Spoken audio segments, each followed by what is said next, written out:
Good morning. If I could welcome everyone to GW's campus this morning for a topic that I think is front and center in the news. With the games a week away, I think it's critical that we tip our hat to all the athletes who've trained so hard and for so long to be able to compete in what is clearly an event and a set of games that not only have national pride, but international pride. Obviously, from my perspective, I tip my hat off to the U.S. athletes and hope they come home with the most golds. But I think it is a world's game and games, and we owe that debt of respect to all of our athletes that are out there. It's unfortunate that all the stories aren't about the hard work that the athletes have put in to be able to compete in these games. Unfortunately, there are some legitimate and sobering security concerns, and whether or not, based on its location and some of the challenges they're having in the North Caucasus, whether or not we're looking at some of the magnet that we've seen in terms of foreign fighters fighting in Syria, and some of them who may return or may turn to the Sochi Games. And of course, Mr. Emir Umarov, head of the Caucasus Emirate, and his threats that he's been put forward for quite some time now. Pulled off the gloves about a year ago now in terms of fiery speeches. And of course, the tragic terrorist incidents we saw in Volgograd earlier this year. Here to shed a little more light than heat on the topic itself are three of my closest friends, mentors, and colleagues that I've had the privilege of working with for a number of years, starting with Governor Tom Ridge, who, as everyone knows, was the first Secretary of the Department of Homeland Security. He was also the President's advisor, the Homeland Security advisor to President Bush immediately following 9/11, and it was under these circumstances I had the absolute privilege to work for one of the greatest bosses one could ever have. In addition to his roles in Homeland Security matters, he's a true patriot, governor, congressman, and most importantly, I think, a soldier. Whereas most were running away, he was a sergeant and fought in Vietnam and fought with great valor and did so while at law school. So that's a bit of a testament to a great American and patriot, and someone I've had the privilege of learning from over the years. Following Governor Ridge, we have a dear friend of mine, Matt Bettenhausen, who I also had the opportunity to work with in the White House. Matt was also at the Department of Homeland Security, and just prior to becoming the Chief Security Officer and Vice President for Security at AEG Worldwide, which, as everyone knows, hosts many of the sporting events around the world. He was also Arnold Schwarzenegger's Homeland Security advisor and served in the cabinet of Governor Schwarzenegger, and has also been an attorney. He was also Deputy Governor of Illinois, absolutely no stranger to security matters. And while I promise not to bring up one of their clients in the news these days, although my daughters would like me to, Justin Bieber, I can't promise that the Super Bowl will not be addressed in one way or another, because that is a great sporting event, and obviously a lot of lessons I think we've learned along the years that can benefit some of the thinking here. And last but certainly not least is someone I've known for, we were saying, I guess it's 25 years now, just about, Bruce Hoffman, who is truly the godfather, I think, and I say that in the best of ways, of counterterrorism education, counterterrorism research. Although he teaches at the other George on the other side of D.C., he is truly one of the preeminent experts in counterterrorism. And when we were first working these issues together, I think you could have fit everyone who knew anything about counterterrorism, at least from an education standpoint, in a room much smaller than this. And I'm delighted and privileged that Bruce is continuing to advance the cause, and more importantly, bring some rigor, bring some science to the challenges of counterterrorism, and he's doing a phenomenal job at Georgetown. I'm going to join my colleagues here. This is meant to be conversational. Again, meant to provide context, meant to go behind some of the headlines, some of which have obviously been gobbling up a ton of oxygen, but also meant to hone in on what the real concerns are, what the real challenges are, and how we can go about addressing them. So I'm going to start with the first question from here, and then I'm going to join you all at the seated up front.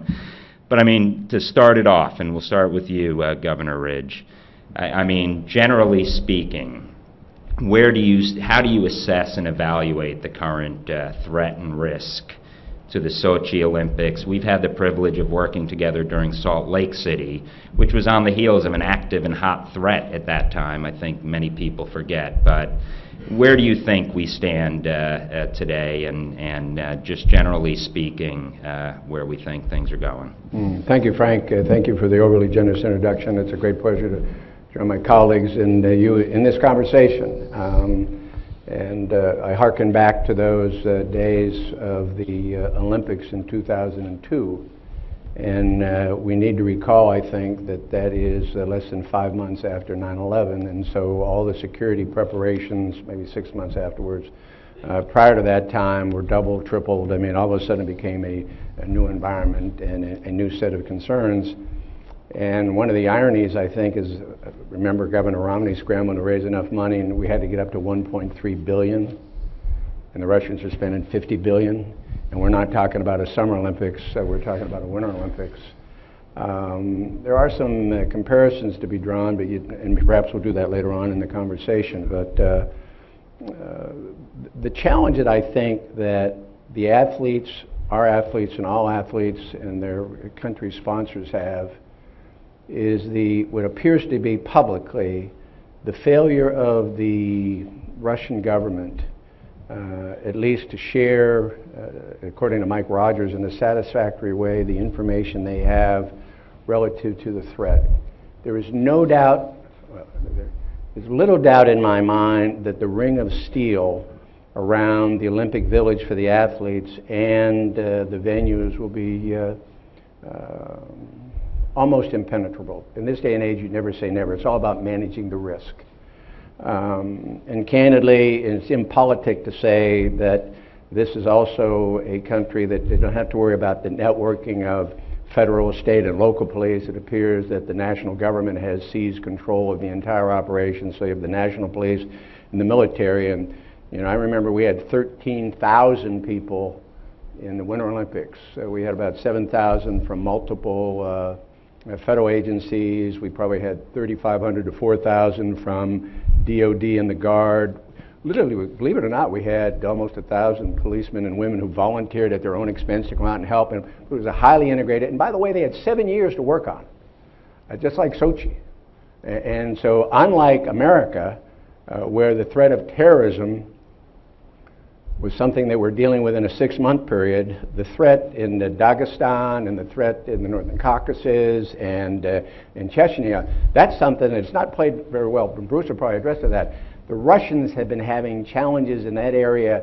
It percolates to the surface when they have these suicide bombs, but they've got exchanges almost every week. There's a challenge in that area. So they've had 7 years to prepare for a terrorist threat, and I guess the uncertainty that I have in my own mind, although I was an athlete, I would go. If I were a family member to support my family, I would probably go. But I guess the great anxiety, and I think it's legitimate, is how forthcoming the Russians have been to share information and how willing they have been, and again, it's just public record, to call upon best practices, including technology, etc., from other countries. I know recently there have been some reports that we have been prepared to offer them this and offer them that.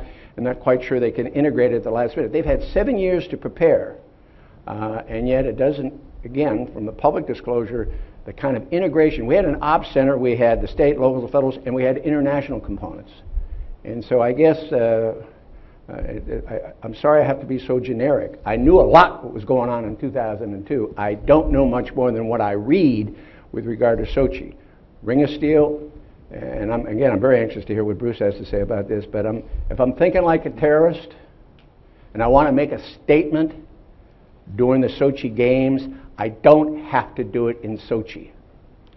And the impact will be as significant maybe not quite as significant, but Putin's put all his eggs in this basket. He's virtually guaranteed. He's got 50,000 people there. And the other impolitic thing I'll say is they don't have to worry about the Constitution or the rule of law in order to deal with problems. Just like the Chinese. I mean, the way they can deal with potential dissidents, protesters, and unfriendlies that they've identified over the past 7 years is a lot different than we would deal with. So I think it's a serious threat. My gut tells me that they're probably in pretty good shape with the village and the venues, but Russia's a big country. Governor, and Matt, I'm going to turn to you and then Bruce to get to some of the threat picture. But the Ring of Steel is actually a model that the UK put in place, and London in particular. And recently you had the Games in London, and Mike Downing, who's head of LAPD's counterterrorism group, he and I wrote a piece that sort of turned to the London Games as the gold standard. And I'd be curious, any lessons from London that you think are worth bringing to bear? And then generally speaking, if you were, obviously you're comparing a bit apples and oranges here, but at the end of the day, what, generally speaking, from a risk perspective, having lived and breathed this issue through so many different perspectives, where do you see things? Well, I do think that the Sochi Olympics is presenting a much higher risk profile than what you saw in London. Part of this just has to do with the neighborhood that Sochi is in and located. You've got porous borders there. They have a situation with Georgia that is not very cooperative with the Russians for a variety of reasons, including, you know, the conflict in 2008. And you're seeing really a transit of Northern Caucasus Chechens moving from there through Georgia to Turkey to Syria and then back. I do think, though, you know, in the sense of the December bombings and the occurrences in January, they've been directed towards the Olympics. It's a very clear message of their intent to disrupt and take advantage of, as Governor Ridge noted, there's been conflicts going on there for a long time, and the nature of controlled media over there, they don't often get attention. This presents an enormous opportunity to raise their profile in terms of what's happening. Besides those porous borders, you know, in the UK, you've got a democratic country. It was open, but there was a lot more that we were able to do with security. Not as much as what the Russians are doing. You know, if reports are to believe, they've got 40,000 police officers. They've done house-by-house searches. They've deported thousands of migrant workers in recent weeks. But I think we had a better control in terms of the personnel and folks that were going to be working on it in the UK. You know, at the last minute, we had problems with the private security contractor not coming up with enough people. The military forces were able to fill in, and they did a fabulous job. You know, they were great at customer service, friendly. It was really all part of the games. And I think the atmosphere in London is different than I think what we're going to see in Sochi as well. Bruce, and I think it's fair to say that every major sporting event, and certainly every Olympic Games, has been a lightning rod and an area of concern for terrorist activity, and unfortunately history can point back to some gruesome events in Germany, obviously, and more recently with the marathon in Boston. Not ironically, here you had two again from Dagestan, focused on the North Caucasus. But I think one of the big picture changes, it's been 7 years, but what Umarov has been able to do to one extent or another is co-opt and morph what was once more of a nationalist and very gruesome. They had a big uptick of terrorist activity over the years.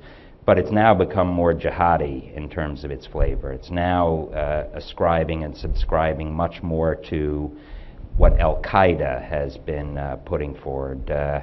Generally speaking, in terms of the potential risk to the Olympics, and then more from a counterterrorism perspective, because I think Governor Ridge mentioned something that Matt Olson, the director of the National Counterterrorism Center, and something Downing and I wrote about. It's not necessarily the games. The games are, in all likelihood, as protected could be.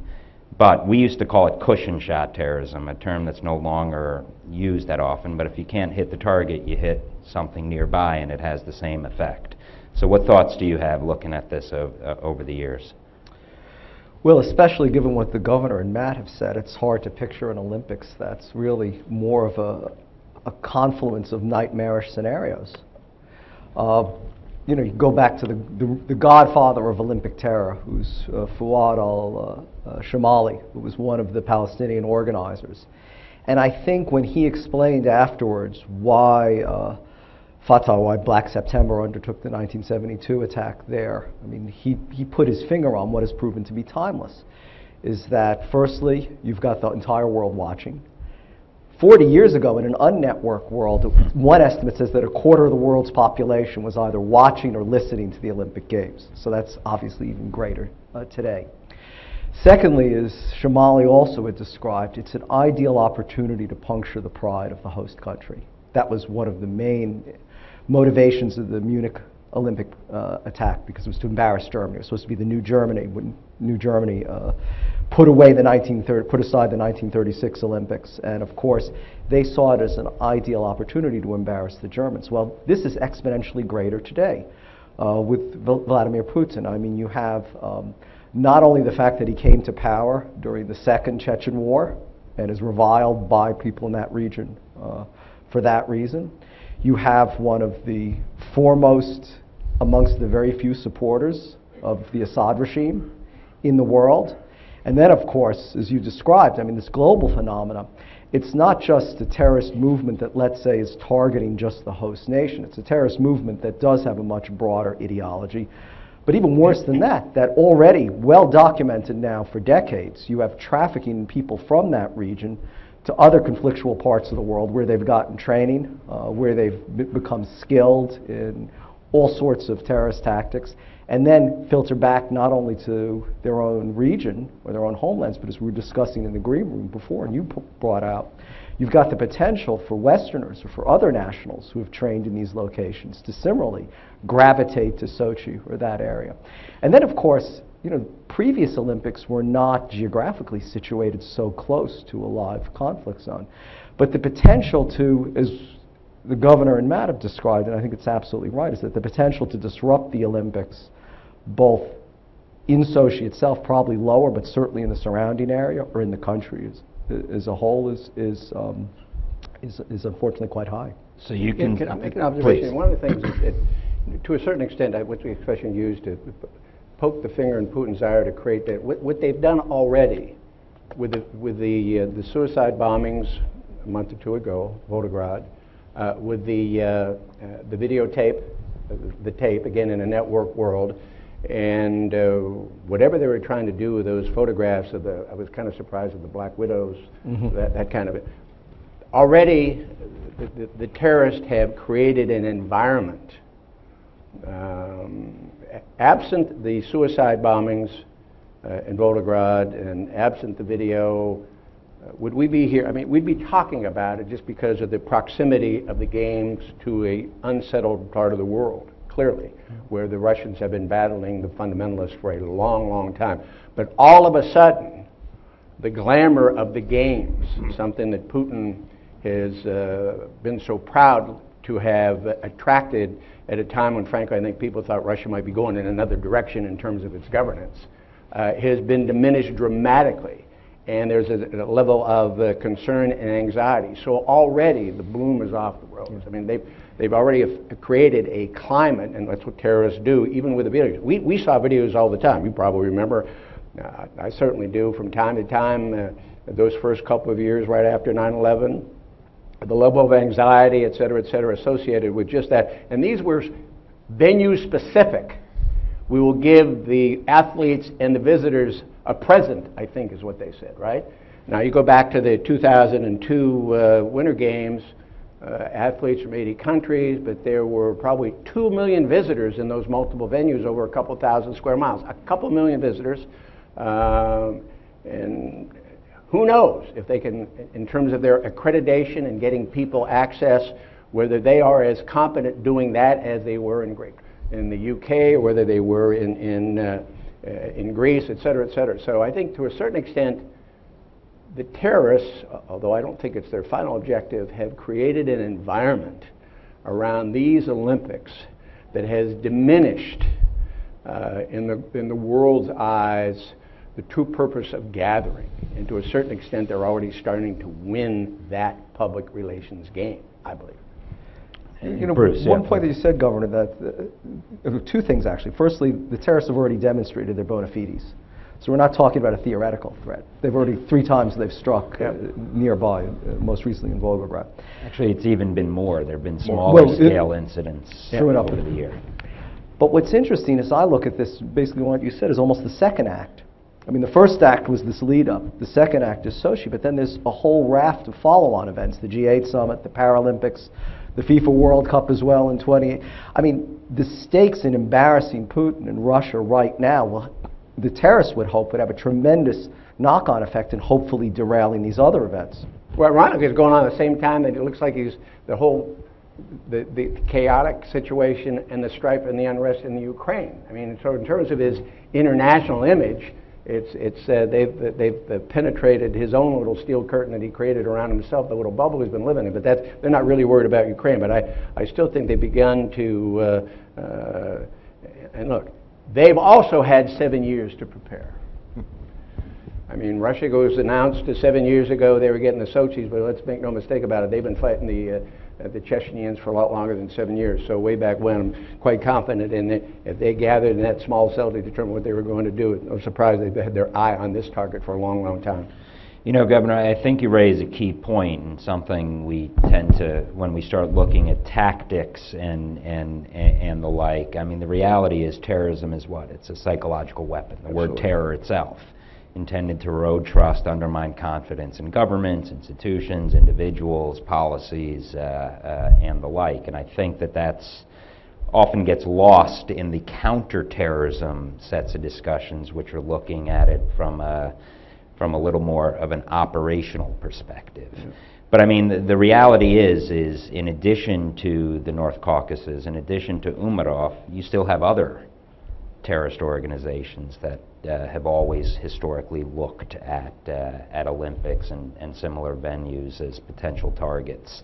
And there I do think we have some lessons from other sporting events and the Olympics in particular. And Matt, I mean, looking back to when you start looking at targets, when you start looking at likely sorts of attacks, can you talk through what you think when it comes to the U.S. side, we have national security special events, which NSSEs, and I see some people who've been very active in those from the Secret Service and elsewhere over the years working with their government. But what do you think some of the best practices are, and are we seeing that in Russia?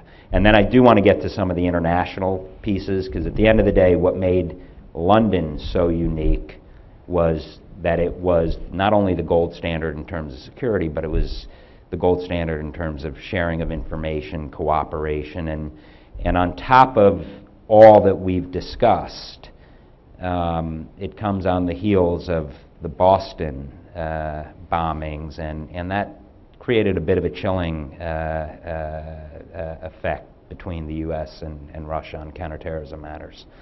But I mean, what are some of those things that we ought to be thinking about and that make best practices, and are we seeing them? Well, I think we are seeing that. You know, when we talk about the Ring of Steel, they're worried about the venues. If you're looking at what are the prime targets that if you were a terrorist or looking with intent, you know, to attack the Olympics, you're looking at crowded venues.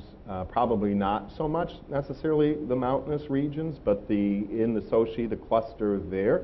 That is to where include hotels, to include museums, to include transportation, restaurants, I mean, bars. transportation is going to be their biggest risk. But of course, what you worry about is the assembly and crowding together of a large number of people, particularly because I think we would all assess that the greatest risk is a suicide bomber. They've shown the capabilities in Russia going back into the 90s, you know, bombing in Russia itself, and of course it was demonstrated again in December in Volgograd, and again targeting mass transit. So once you move away from the venues where you're going to be doing security screening absolutely a best practice that you do all of the screening. You know, at our outdoor stadium in Oakland, we have walk-through magnetometers. We were the first in the NFL to institute those. And you get much better security with that, along with the bag searches. The NFL, of course, came up with, you know, limiting the size of bags and having clear bags. This helps in speeding up the screening, and of course, these are best practices that you're going to have at those venues, which, you know, and again, you're looking at layers of security, things that we looked at with airports, you know, from curb to cockpit. All of that is happening there. But once you get away from that, you can't protect everything 100%. All the time. And you're talking about, which is different than London as well, that Sochi is in an isolated area. So you have limited routes in terms of how you're going to get there. And then in terms of trying to protect that infrastructure, you know, the high-speed rail that runs twice a day to Moscow, you've got 1,000 miles of rail track and that you're going to have to be looking at it, plus then all of those stations. And what's interesting, too, is the bombing in December at the train station in Volgograd occurred just before the security screening. Screening that had gone up in preparation for the Olympics that had been installed about 2 weeks prior to that.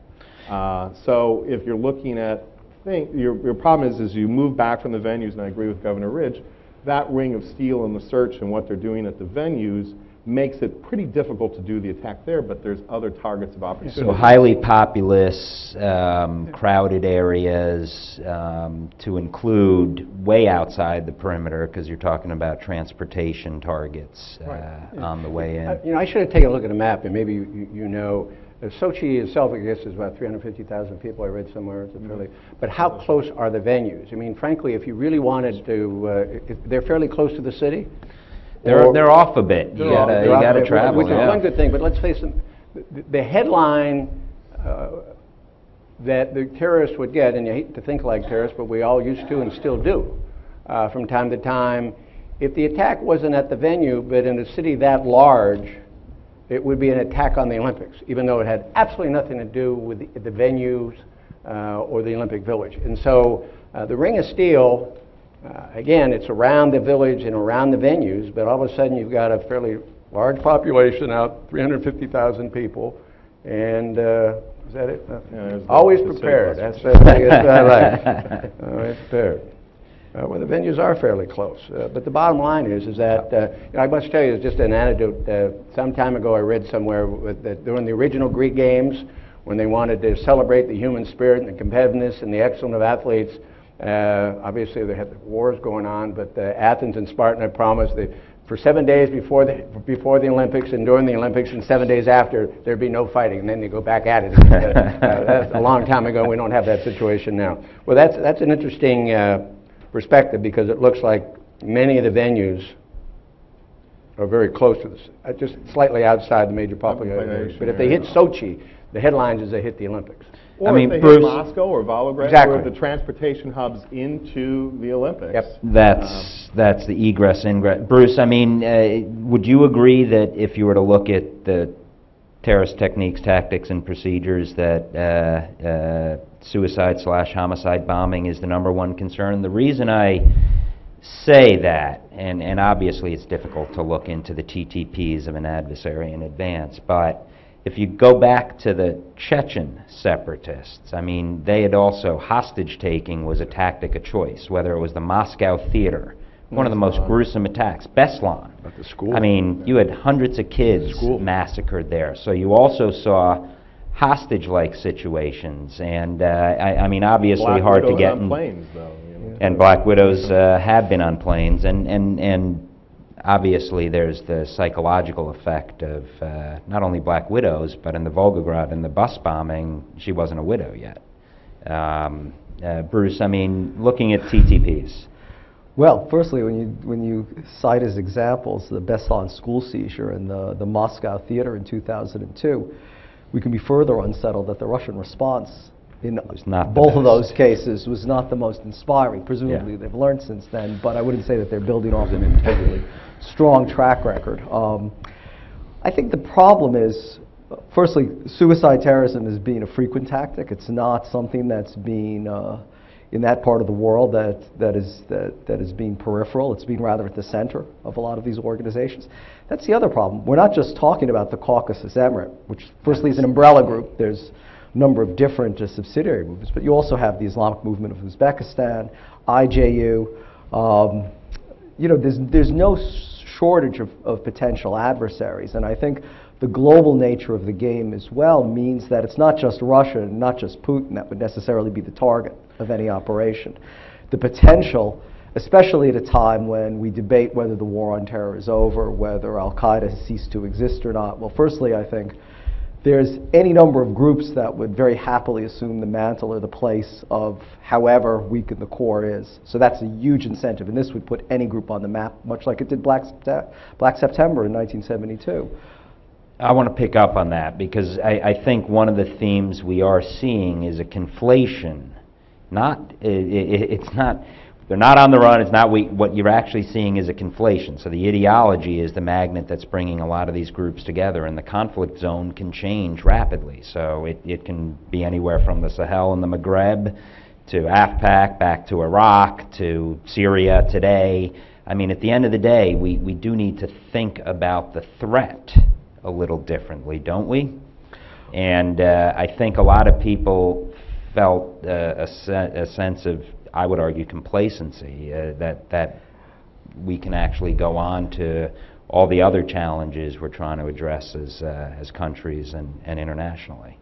Well, think of it this way, at least in the jihadi firmament, someone like Khattab, who was a Saudi who went to fight in Afghanistan against the Russians, then migrated to the Caucasus and is one of the most revered commanders, I mean, almost legendary, iconic status today. I mean, that in and of itself is also a draw that goes beyond just the particular conflictual issues between Russia and the North Caucasus, but that embraces a much wider movement and gives them the incentive, the motivation to also participate in this, or at least have the pretensions perhaps of also intervening or even supporting their comrades elsewhere. One of the questions I might ask, Matt, not to put you on the spot, but, you know, in the 2002 Olympics, there were, as I mentioned before, there were like 2 million plus visitors, spectators, in and out of the venues. They estimate like 3 billion, to your point, Bruce, international event, 3 billion people watched it in 2002, and with all the anticipation of a potential terrorist attack on this, it's not as much. The athletes are going to get a lot of attention, but the world's going to be watching for other reasons as well. And there were 3 billion visitors. But the whole notion of just accreditation, there were 13 to 15,000 journalists, 2 million people going to different venues. I mean, how do you manage that risk? Because you only need one. It's the Winter Olympics, so you're going in. It's the Winter Olympics. You're going in pretty well burdened in Sochi. You got a couple layers of clothing on, et cetera, et cetera. So I've often wondered the whole question of accreditation, getting people access into the village as a vendor to bring food, not just spectators. So I mean, could you talk a little bit about accreditation? That's something I know you do. And more generally speaking, because I think the governor raises an corruption. Not in Russia. It's prevalent in the Sochi Olympics, and I might note that there have been recent history, including Kadyrov's father was killed during the when the Dynamo Stadium was being rebuilt. An improvised explosive device put in the pillars. Was planted in there. It was literally planted long in advance, and ultimately. So this is a challenge because again, Sochi, unlike the UK, while there were new construction, there was also a lot of existing structures like our O2 Arena in London, Wembley Stadium, that were used. But you've had a lot of construction going on for 7 years. So the ability to get things in there, I mean, this conflict has been going on since then. Omar and have been thinking about these issues. So even before accreditation comes in, there's been a possibility of introducing supplies, weapons, and pre-planting, just as you talked about in the stadium in that assassination. With the accreditation, obviously, it is once you put up the ring of steel, we're looking at a lot less numbers, just given where Sochi is. They're estimating about 100,000 visitors, which is a lot less than what we've seen or what we saw in London. So, I mean, It's almost getting, if you look at what the Russians are saying their numbers are, it's almost a 1-for-1 in security forces for those who are coming to it. I think similar to Beijing, 40,000, law enforcement, 30,000 military, emergency management officials. But all of those people also have to be accredited. But you then start getting into, while you have accreditation for your Olympic events, you're not going to have that necessarily for the rest of the support structure. Your housing, food, your motels, restaurants, who are working at those facilities. I think the Russian, which is also different than the UK, are also going to be dealing with language issues. They don't have as many English speakers, and the surge to get those in, and Frank, this kind of goes with your whole idea of what of other Westerners or even Russians who have been fighting, have been trained in the Syrian conflict, in that greater Syria-Iraq training camps, who have clean passports because they're given fake papers before they go in, and then go back. And I might note, unlike the Fatah, or unlike even Yemen or the broader Maghreb, they could come through Turkey here. So access was a lot easier to get to Syria to then find their way out. So that's what makes the Syrian foreign fighter phenomenon that much more difficult. Turkey to Georgia. To Turkey, yeah. and back into the Caucasus. And in terms of going to threat and tactics, you don't have to look any further than December. Those guys were trained and fought in Syria and returned. One of the things that we were talking in the back room is Umar al-Shani, who was a leader down in the Syrian groups in terms of IS, Syria and Iraq, Iraq and Syria. He was down there leading that, disappeared kind of in December. Last week he reappeared and has been appointed by Dukov to be the special operations lead. And he issued his own tape last week threatening the Olympics. And again, when we talk about sort of the terrorist threat, they're thinking about it. The moratorium on attacking citizens, because the citizens were protesting Putin, from February 12 to July 13, is politically astute. The enemy of my enemy is my friend. And now calling for open season back in July, and now you've brought in a special operations commander who was from the Georgian army, has special forces training, now in charge of special operations for the Caucasus Emirate, in advance of the Olympics, and then suicide bombers in Volgograd. It's all has to be connected. And I think, Matt, you raise another key point with that, which is the difference between aspirational and capable. And I mean, we've all known what the intentions have been, whether it's via Umarov or others. There was a lot of question in terms of what wherewithal they had to, and capabilities and capacity they had to be able to execute attacks. Sadly, I think, to Bruce's point, this isn't a debate anymore. We saw some of that capability. But Bruce, we were writing a piece at one point on Ilyas Kashmiri, who was sort of the Kevin Bacon of jihad. I mean, he touched all the various terrorist organizations in the area.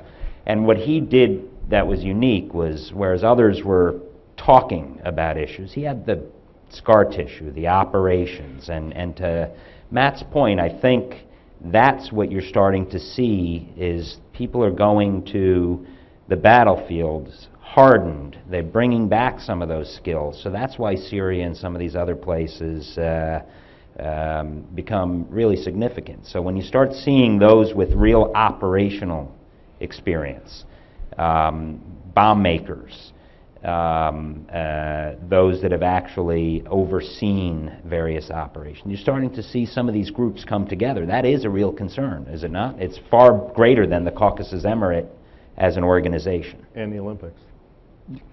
Absolutely. Well, again, it's the Khattab model. That was what Khattab did. He had the experience and he networked, and he brought together multiple nationalities, all with battle-hardened experience into battle. So there's that just as a precedent or just as an inspiration that exists. But now, just as you described, you have people over the past decade in a multiplicity of venues who have acquired the skills to carry out these types of attacks, and not least, I think, also the evasive skills as well. I mean, there's something of a process of social Darwinianism at work here. Those that have survived and, let's say, can gravitate either back to the Caucasus or to the Caucasus, if that's their intention, are both skilled at fighting and skilled at survival. And that means skilled at evasion, in gathering intelligence, in counterintelligence, just like the governor said.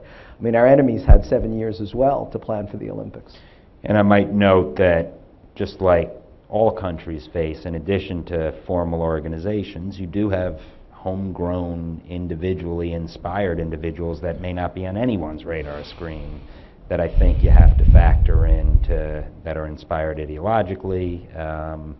I think you hit on it earlier with the Boston bombers. I mean, they were not they were connected by geography and birth to that area, but you have inspired and radicalization occurring from that.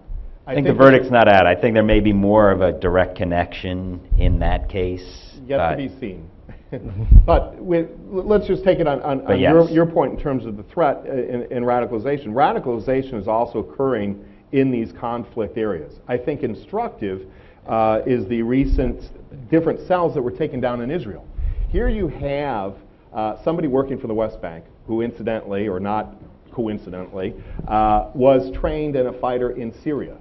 Now in charge for Hamas in terms of operations, recruits and radicalizes online, puts together little independent cells, arranges for them to go to Syria to train, and then planning to target again targets in Israel, from buses to convention center to the U.S. Embassy. Quickly assembled and put together in terms of what they were thinking, never actually meeting the leader of that particular cell.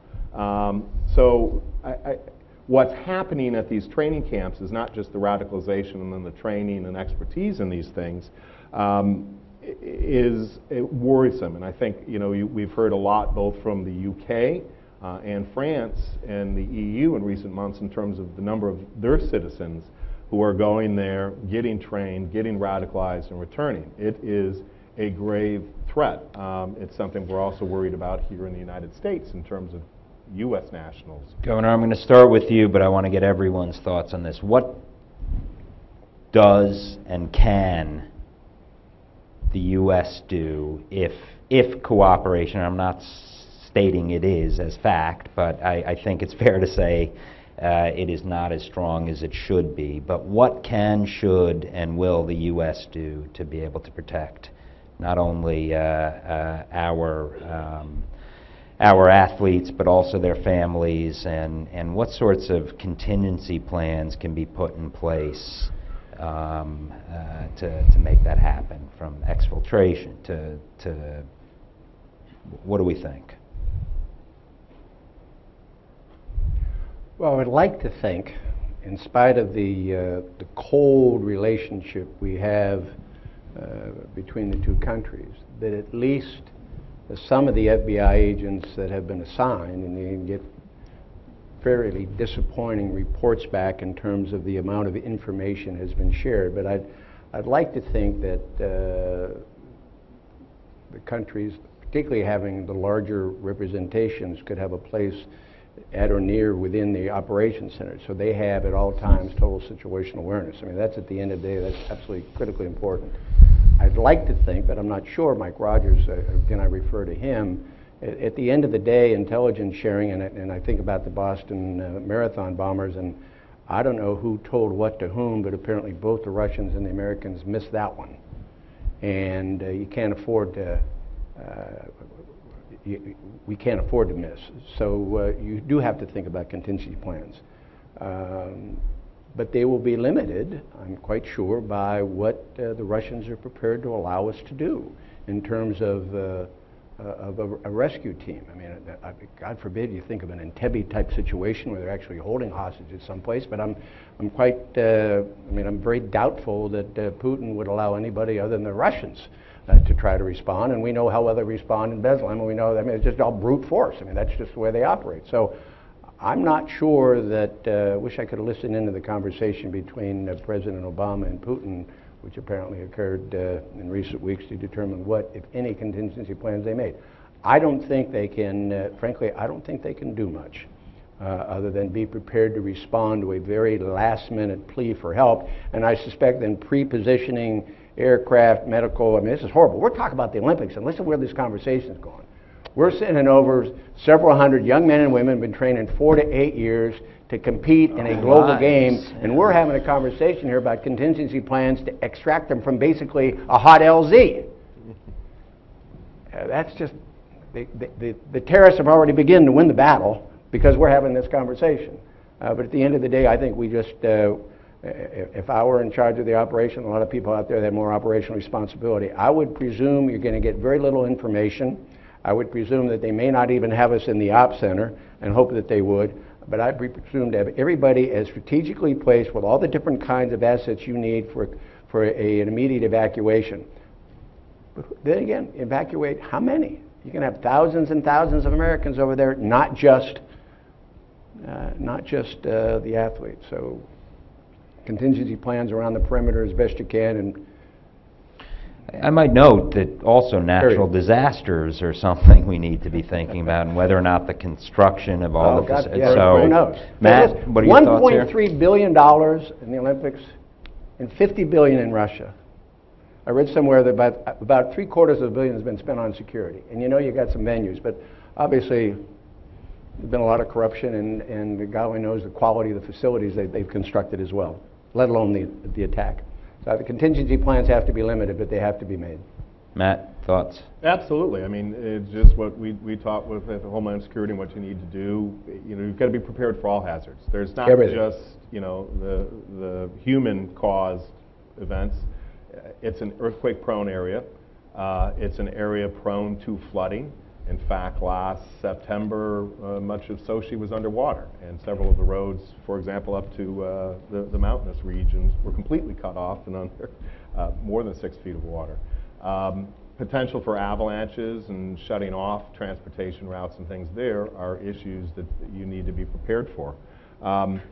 Because it's also a resort for the Russian elite, there's a fair amount of medical facilities in the area, which helps if something were to happen. But I think, you know, in terms of our ability, we haven't been allowed to cooperate, coordinate, and assist if all the accounts are to be believed. This is dramatically different than the UK.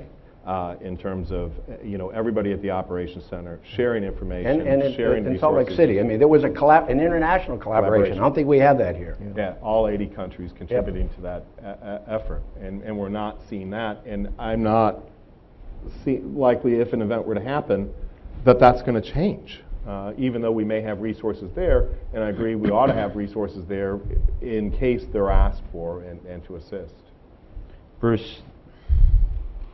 The predictability of the response, just as the governor and Matt said, I mean, that also is what makes this Olympics unique, is that same certitude and confidence that existed in previous ones because of cooperation isn't there, so that's yet another element. I guess if I were, presumably the embassy working with the federal government, we should know to the best we're able. We'll know where our athletes are. We need to know where every American citizen is. I mean, let's face it, it's very unlikely you'd see, I mean, God forbid you'd have a couple of simultaneous suicide bombers and the like, but it's not as if the whole arena is going to be engaged, that you need a mass evacuation. Having said that, if something happens in 1 or 2 venues, it'll be self-contained. You got to be prepared to respond to whatever exigency is associated with that self-contained event, but you also have to be prepared, I think, in the longer term to get much, maybe to evacuate the rest, because if something happens, I can't imagine the games continuing. But you want to get people out of harm's way as quickly as you possibly can. That's a sobering thought. I'm going to open it up now to the audience, and when you ask a question, please identify yourself first, and if you have a particular individual you're asking, please mention them, and wait for the mic, please. So I'll call you when they answer it. Good morning, guys. Ron Marks, Senior Fellow here. Governor, gosh, it just makes me so happy, this whole discussion. It's depressing.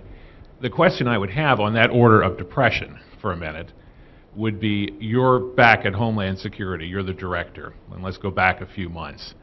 What do you say to the President? Is there a point in time when the Director of Homeland Security takes a look at this situation and says to the President, I'm not so sure that we should be sending people? It was more than that. I mean, around, look, I mean, the President had me out, he had Ashcroft out, he had the FBI all over the place. It's one thing to have had your government entirely engaged, and frankly, President Bush took this as, took it real personal.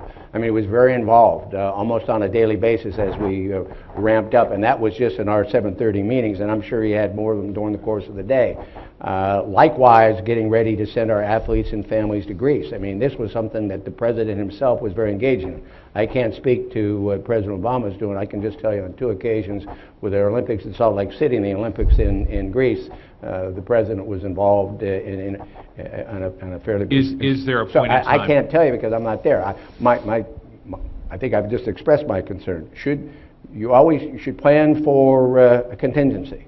And that's what we're talking about. And what are the kind of contingencies you could red sell it? What are the kind of contingencies you're going to anticipate?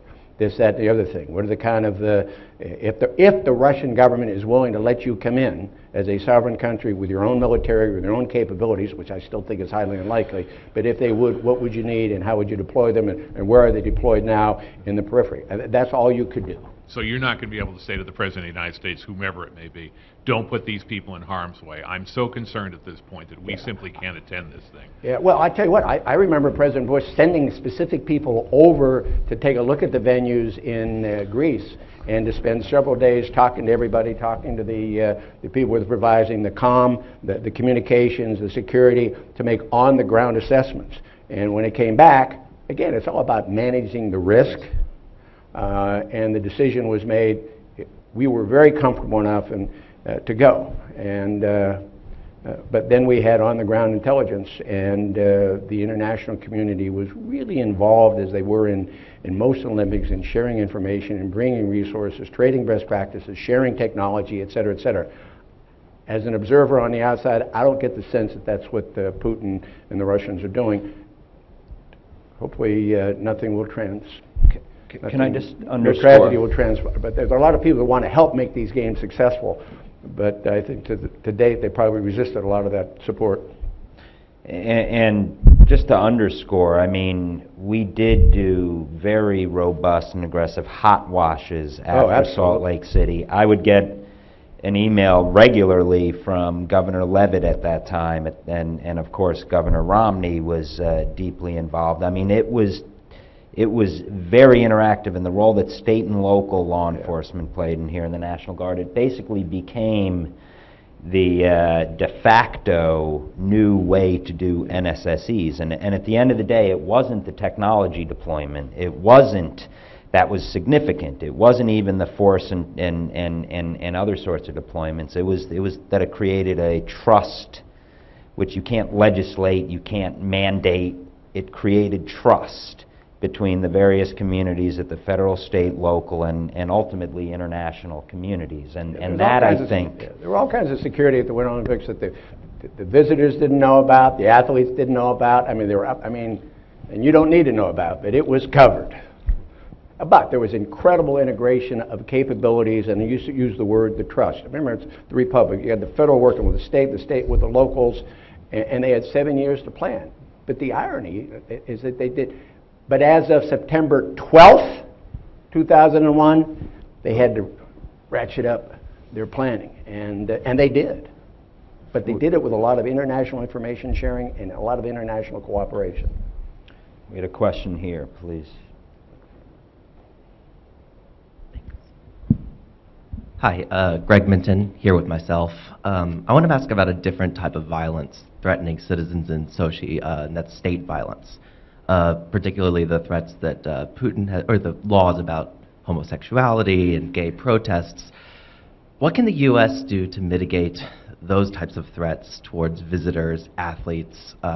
You have Vladimir Putin going on a bit of a charm offensive, but even saying things like, gay people are welcome in Russia as long as they leave the kids alone, which, not exactly reassuring. So I just wanted to ask about what the U.S. can do as far as that's concerned.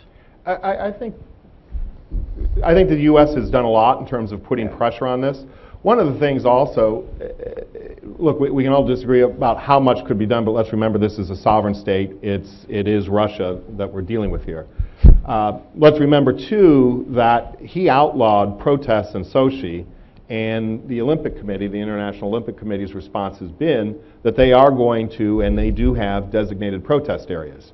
So that kind of changed things as well in terms of putting pressure on and what they're going to do with it. I think that there's a limited amount that you can do, but Putin and the Russians are also going to have to remember, in terms of the human rights abuses, this is going to be an issue that the world will be asking, and billions will be watching.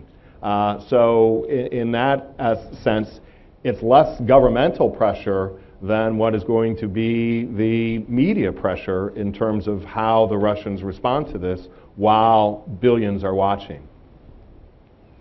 Yeah, I think and the there fact is that theater the president, involved. yeah, I think the fact that President Obama and others, particularly on the whole issue of the gay and lesbian community, the fact that we know who's leading the delegation over there.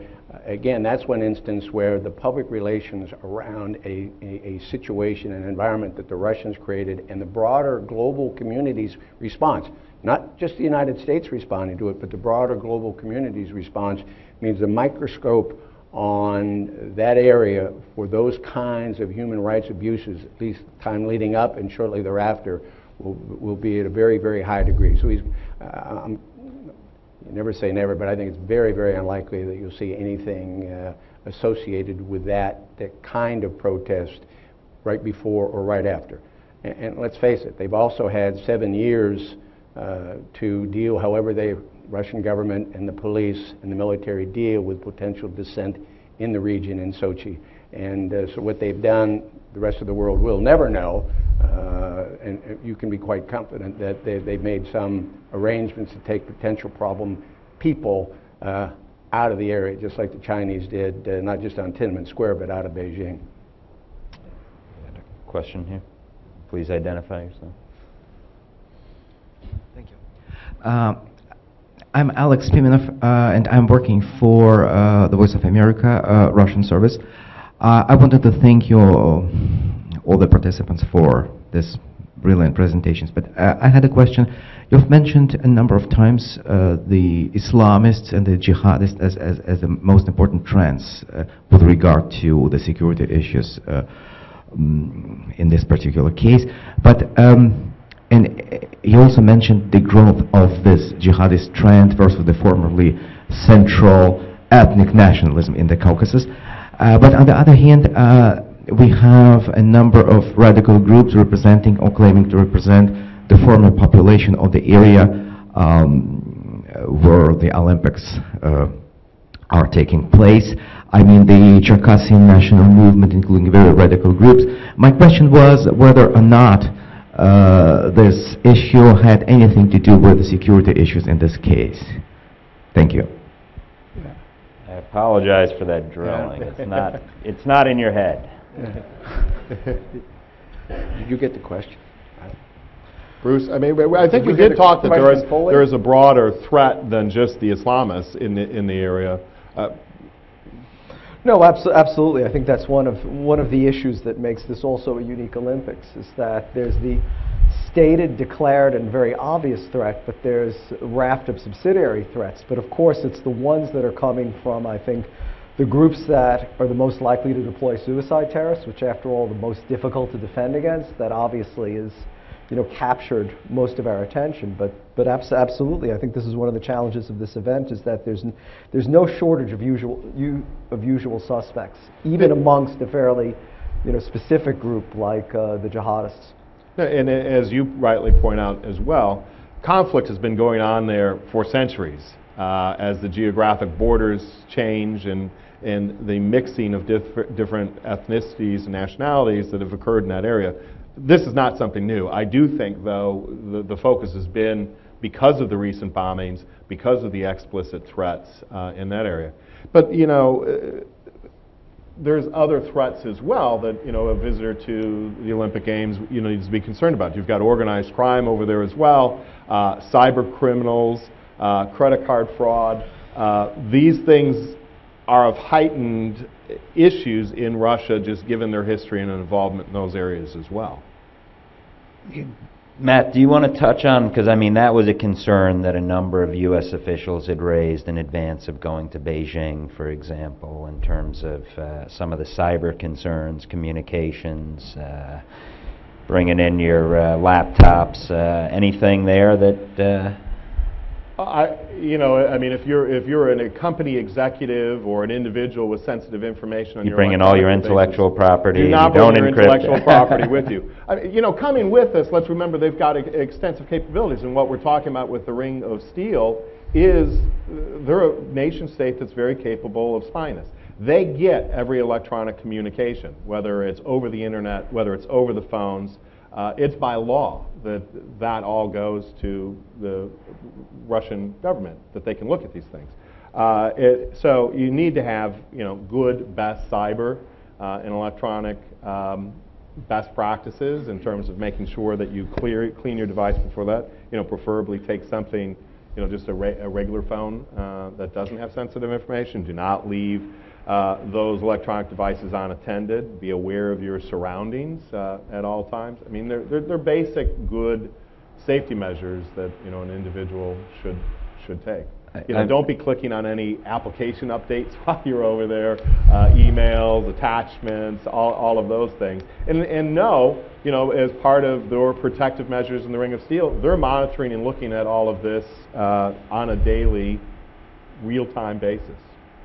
I might note that there has been a group, not sure if it's directly connected to the Caucasus Emirate, but that has also threatened computer network and cyber attacks during the Olympics itself. And obviously looking back to what was, I think, a glitch during the Super Bowl last year, that too could have significant PR effect if you can't watch the games. I mean, when the U.S. beats Russia in the hockey finals and it suddenly turns off in the third period, that would be pretty devastating to those of us watching from afar.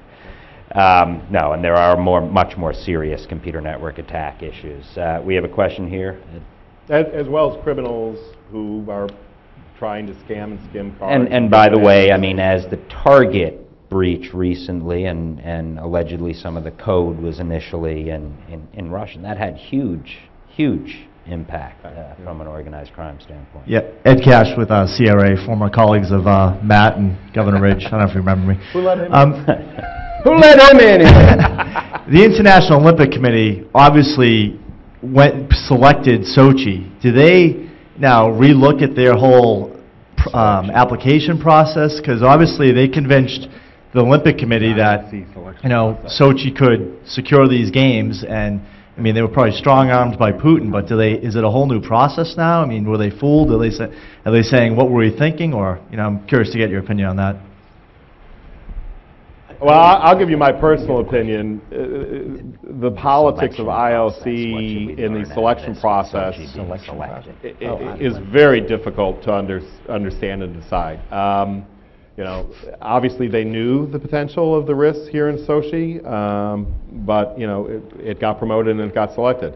Look, I'm from Chicago. President Obama's from Chicago. We put together a very compelling argument for the Olympics to come to Chicago, but the politics of the Olympic Committee, it didn't come to Chicago. It went to Rio, another great place who's also having the World Cup.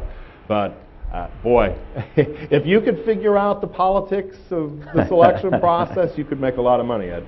I think it's an interesting question, Ed, because of the and my colleagues have talked about the multiplication of radical groups global.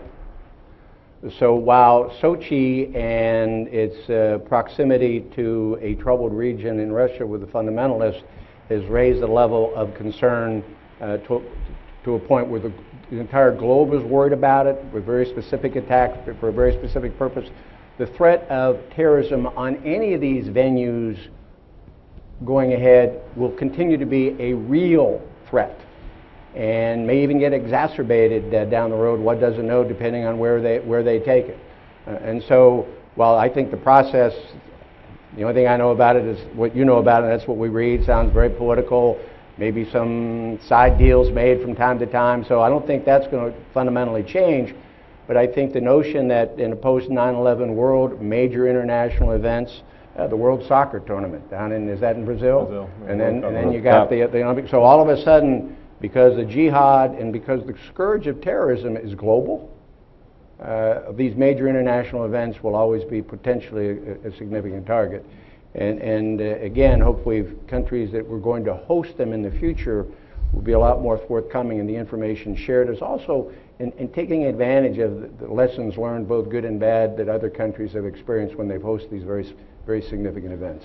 In the hot wash process, if there's one thing I want to see come out of that, not only from an IOC selection standpoint, but also the security steps that have been taken, and I know we did that very in a robust, as much of a methodologically sound way we could after Salt Lake City. I know the Brits have done that, but also countries where maybe we haven't had as close cooperation as we'd like, because don't think that they're always going to be in places where we have very, very strong relationships, whether it's Beijing recently or Moscow, or can't imagine any in Pyongyang anytime soon, but there are going to be those sorts of challenges. We have a question up here.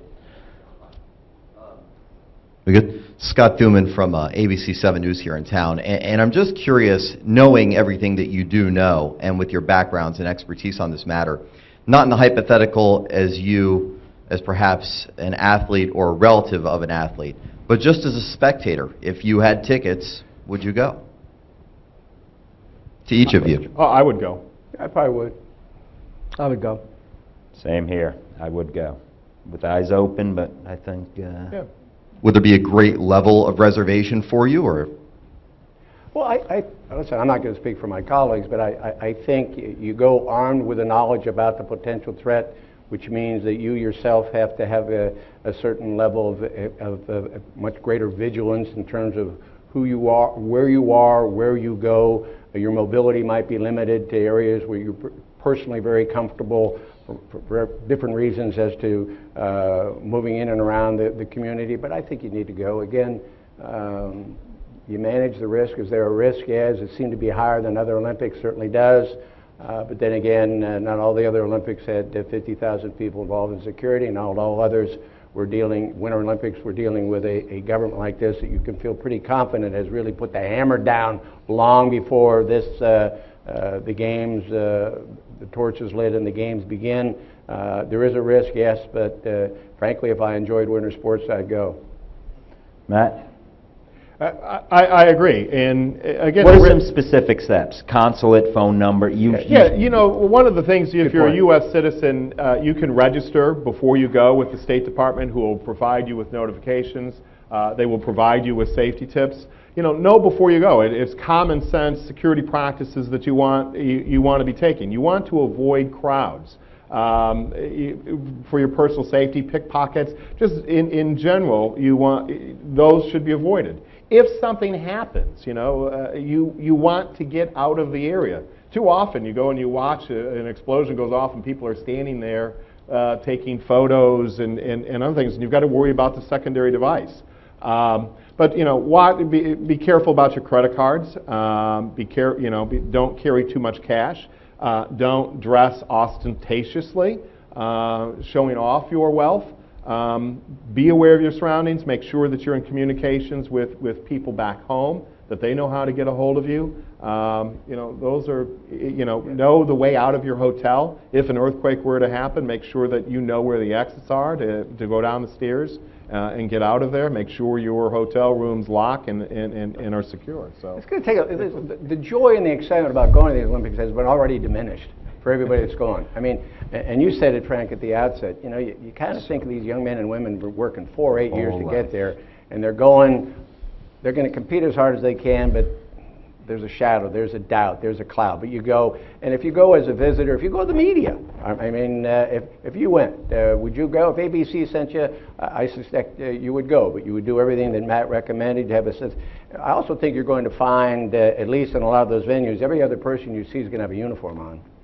I mean, it's going to be, the security is going to be really, really heavy. That doesn't necessarily mean, and we know for a fact that suicide bombers can get by security, and but I think you go with a diminished sense of certain excitement and joy about the opportunity to see something that's really unique, but you go anyhow and you're just very aware of your circumstances. I mean, there are probably places in the United States of America, given some of the urban violence, that you'd be better off in Sochi than you would be there. And I'd say on a crazy day during a holiday season, you probably want to avoid taxi cab drivers in New York City. Got a better chance of getting hit than you might over in Sochi. But you just got to be really aware and go. I think New York drivers are the best because we don't have to guess whether they're going fast. Well, we're all aggressive. I mean, just be careful. Bruce, anything you want to add to that? Fear is an emotional response. I mean, you should make these just as the governor and Matt have said, I think, on a much more rational basis. I mean, every Olympics is threatened and challenged since Munich. That's nothing new. But yeah, I would not avoid it. I mean, there are some steps. Have the phone numbers, register with State Department. These are good common sense steps that you should take anytime Know where the traveling embassies are there overseas. and the phone numbers for that. Know where the consulates and embassies are. Know where the basic exits are and routes. In the event of a natural disaster, stay in touch with people. Put the information in your smartphones. Don't lose your smartphones, and go from there. We had a question up here. Gentlemen, Jeff Sarnacki, Publius LLC. Had the pleasure of working with Mark and some of you on the Salt Lake preparations. My question is sort of philosophical, sort of policy related. What in build-up to Salt Lake Games, you know, starting in 1997 when they were awarded it, we started meetings where we were reminded repetitively by the IOC and the organizing committee that these are sporting events, not security events. Has that paradigm shifted now? When you're spending $50 billion on security and probably a great deal less on the event itself? It's a great question. I think it depends. It's a great question, but I think to the athletes, it's still a sporting event, but to the host country, it's become a Homeland Security event. I mean, when you think about the Olympics, and Mark is here, and we got to know Mark when he was overseeing the Olympics out there in Salt Lake City. The Olympics was the first major Homeland Security event in a post-9/11 world. It was the first major NS, National Special Security event in the post-9/11 world. And all the lessons from that. I mean, and you have the Super Bowl in between, and so we were able to gradually build up a portfolio of best practices and approaches that I think it continues to grow and become more sophisticated, and the networking and the team working required at all of these things. There's now a protocol and a plan, and so and you adapt it to hot wash after every event. So I think the athletes, you want them can still focus on it as a sporting event, but I think everybody associated in the host country and the host community, it's gone from just an exciting experience, a social experience, et cetera, most of your time is going to be focused on making sure it's a safe and a secure environment. It's really, you know, it's not like you're hosting a party anymore and you can enjoy it. You're hosting a party for others to enjoy. You can't enjoy it until everything's done. Everybody leaves, the paraphernalia's left, the balloons are dropped, and then you can enjoy it, because I think it changed the mindset of everybody associated with hosting events like that. But the economics of it all are going to be interesting in terms of what, now on the heels of the Olympics, you have the Paralympics, you have G8 being hosted and such, so there's a broader set of issues here where maybe that investment in infrastructure pays off, but I'm not sure that will be the case in all events, will it? Yeah, well, I mean, it's not $50 billion just for security. It's $50 billion supposedly that they've invested in the infrastructure and stadiums and other things that are there.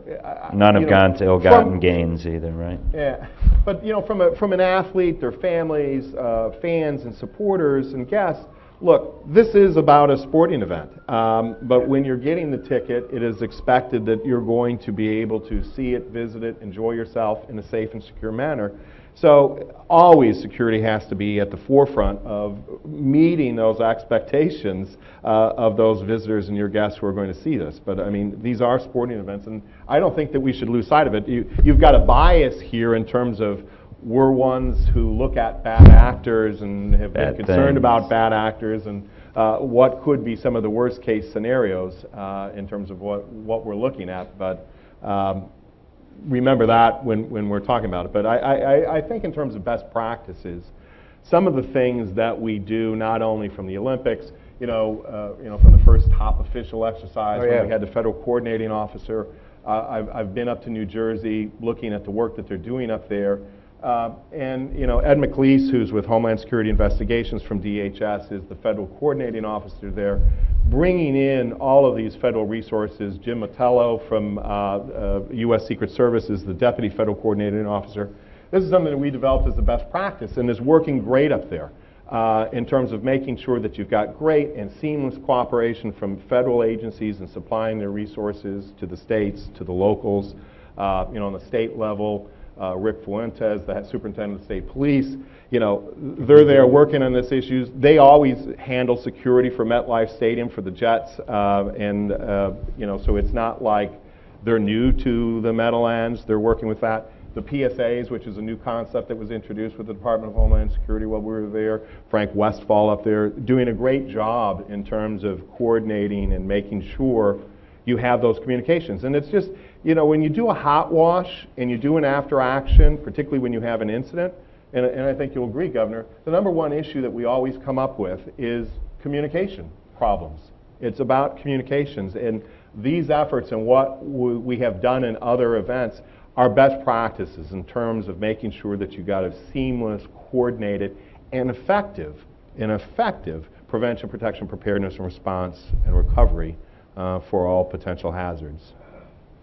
We have time for one more question, if there are any. Please, over here. I shouldn't leave out Jeff Miller, from Pennsylvania, in your hometown, who's the head of NFL security, who understands chairman these of the state police things. at PA. Yep. I'm Laura Gabrielli, a student at American University. I'm curious if you think a potential attack in Sochi could have a nexus to the United States, like specifically in D.C. Do you think, for example, a terrorist organization could take advantage of the fact that all eyes are on Sochi and perhaps plan an operation here when we're not expecting it? Like, do you see any related attack on the U.S. to Sochi? From homegrown violent Islamist extremists? I have no doubt that our vigilance, our plan, our preparedness, and what we're doing is not by law enforcement agencies, is not being diverted by what's happening over in Sochi. My personal perspective, we got a Super Bowl to get through, right? Yeah, we've got a Super Bowl. We've got events going on all the time in this country. I don't think, particularly since the Russians are not particularly interested in our cooperation and resources, it's not like that we've drained resources in this country in order to support Sochi. So, the great work that our federal, state, and local law enforcement agencies do day in and day out, will continue, throughout the Olympic period from February 7th to the 23rd. And I don't see them impacting or a change that, all eyes focus there, that somehow that presents more of an opportunity to do something here in the United States. But travel flows, but others who may who may be sympathetic, that is a legitimate issue. Well, I think at a time when everyone is enormously vigilant and concerned about terrorism, that provides an opportunity for terrorists anywhere to grab some of the limelight for themselves. But I think it's a reality we live with all the time, and with all kinds of special events, not just with the Sochi Olympics, but something that I don't think can be completely discounted either. Exactly. Yeah, the only concern that it's not a concern, but I'm still troubled by the Boston bombings. I don't know who knew what when, and to a certain extent they weren't homegrown, but I think we need to be aware of the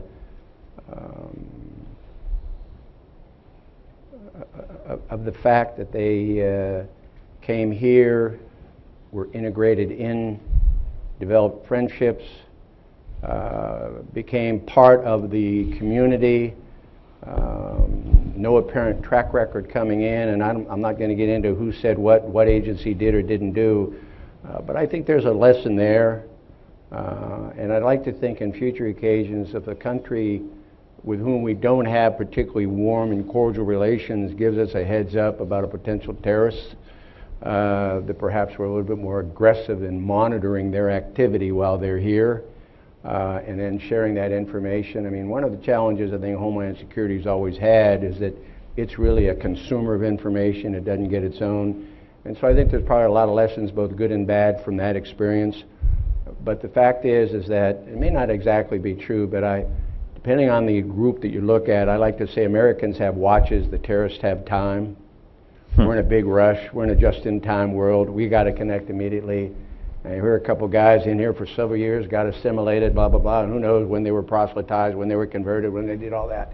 But the fact of the matter is, it's here to stay. It's one of the permanent conditions of the 21st century, in my judgment, terrorism in many forms. And by the way, it's not just the jihadists. We saw you got a lot of other people out there that could turn to terrorism as a means of expression of protest, et cetera, et cetera. So I think that it's a permanent condition that the globe is going to have to deal with. We're going to continue to be probably the primary target, at least for the jihadists, not only America, but our interest. But you still have the concern about the homegrown, and it may not necessarily manifest itself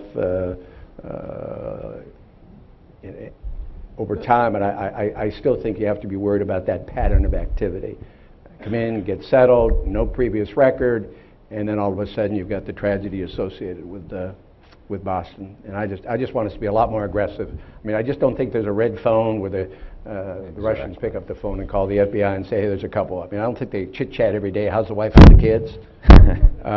So I think we need to, when we get some information like that, I think we have to be a little more aggressive. But I think the bigger issue than that is they were here for several years and nobody noticed until after they... And clearly, and I'm talking about with their connection back, the radicalization was occurring from their connections back from there. Yep. But in my view in looking at it, the training and bomb making didn't have to occur over there and is more likely to have come from here in Inspire magazine and what's available electronically. And I think, as you point out, and we've gone through this as former prosecutors, look, it's not just international terrorists. If we go to our '96 Olympics in Atlanta, the games went on. It was tragic, but the scent bomb was a huge, huge pipe bomb. It killed one, but the games went on. But it was not international terrorists. It was Eric Rudolph who was pushing a political agenda about anti-abortion. Timothy McVeigh, unfortunately, in 1990, Oklahoma City.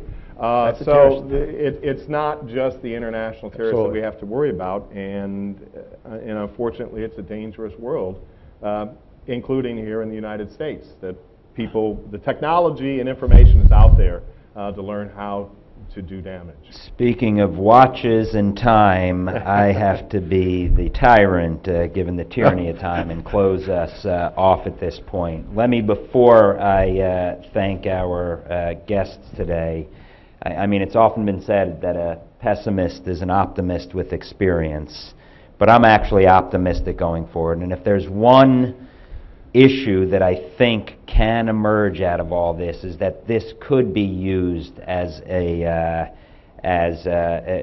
opportunity to build levels of cooperation. And I just hope that that is something that the U.S. and the Russians and everyone else see in our best interest. So go USA, go everyone else in the Olympics.